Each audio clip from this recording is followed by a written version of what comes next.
गुड़गांव के क्षेत्र में अरावली के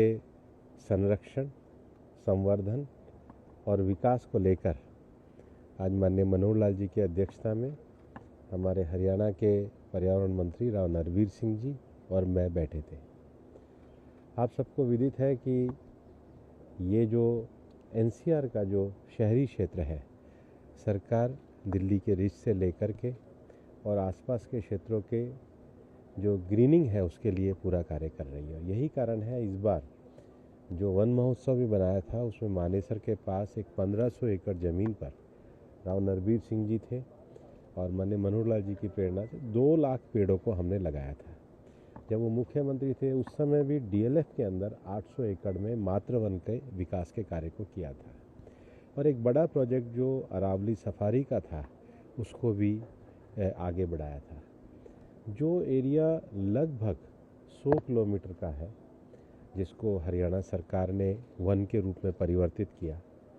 उस एरिया में जो लोकल पेड़ है उसको लगाने का, उसके विकास करने का निर्णय किया गया। आसपास के लेपर्ड जो है वो जो शहरी क्षेत्रों में घुसते हैं उसके लिए एक संगठित दीवार बनाने की बात कही है और विशेष रूप से ICFRE जो है, इंडियन काउंसिल फॉरेस्ट रिसर्च जो है, रिसर्च ऑर्गेनाइजेशन जो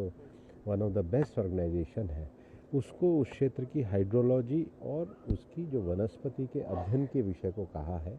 जितनी भी हमारी लोकल वनस्पति है, ढाक है, बेर है, बेहड़ा है, नीम है, पीपल है, बड़ है, इस प्रकार की जो हमारी वनस्पतियाँ उनको चिन्हित करके फिर 25 से ज़्यादा ग्रासेस को भी, क्योंकि जितना वुडलैंड का महत्व होता है उतना ग्रासलैंड का भी महत्व होता है, वेटलैंड का भी महत्व होता है।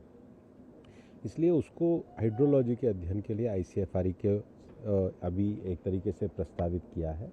निश्चित रूप से मामला सर्वोच्च न्यायालय के अंतर्गत भी है और हम न्यायालय के निर्देशों का भी पूरी तरीके से पालन करेंगे, लेकिन जो हमारा एक संकल्प है ग्रीन अरावली का, गुड़गांव के आसपास के क्षेत्र में उसको विकास के लिए कार्य करेंगे। और इसलिए आज माननीय मनोहर लाल जी के निवास पे उनकी अध्यक्षता में हमारे हरियाणा के वन और पर्यावरण मंत्री राव नरवीर सिंह जी के साथ हमने सभी पक्षों का विचार किया है और इस ग्रीन गुड़गांव के विषय को हम आगे लेकर के जाएंगे।